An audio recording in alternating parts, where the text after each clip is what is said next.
Pernah gak sih kalian bayangin kalau sosok YouTuber terbesar di dunia, MrBeast, tiba-tiba diterpa badai kontroversi? Yap, hari ini aku mau bahas Jimmy Donaldson alias MrBeast yang lagi-lagi jadi sorotan para netizen dunia. Ada apa sih sebenarnya? Yuk kita bahas hari ini.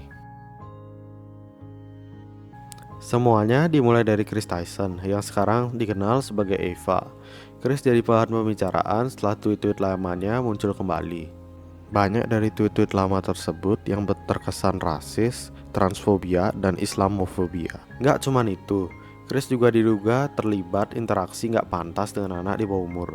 Kayak kirim pesan dan foto yang lumayan mencurigakan ya sebenarnya.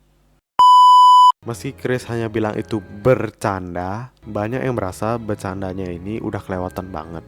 Apalagi isu kayak gini sensitif banget di Amerika. Masalah makin besar waktu mantan kru MrBeast, Jack the Viking, bilang kalau MrBeast sebenarnya udah tahu ini dari awal. Akhirnya, Chris memberikan klarifikasi sekaligus minta maaf pada akun Twitternya, dan ia pun memutuskan untuk mundur dari kru MrBeast.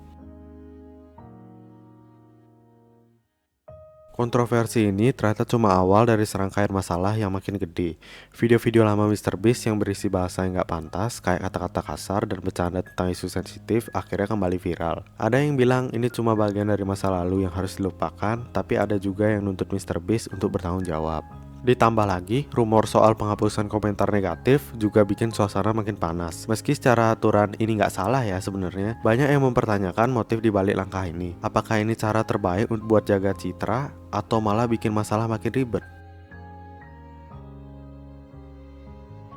Di tengah semua kontroversi yang terjadi, muncul lagi nih masalah baru. Jadi gini, MrBeast baru aja luncurin acara game terbarunya yang ia namai Beast Games, yang diikuti lebih dari 2000 peserta. Berdasarkan laporan The New York Times nyebutin bahwa banyak keluhan peserta soal makanan yang nggak memadai lah, kondisi medis peserta yang diabaikan, dan pengelolaan acara yang buruk. Beberapa peserta merasa dicurangi dan gak aman, yang akhirnya bikin MrBeast dikritik lagi soal kesiapan timnya buat mengelola acara sebesar ini. Meski panitia menyalahkan cuaca yang ekstrim dan masalah teknis, reputasi MrBeast tetap dipertanyakan.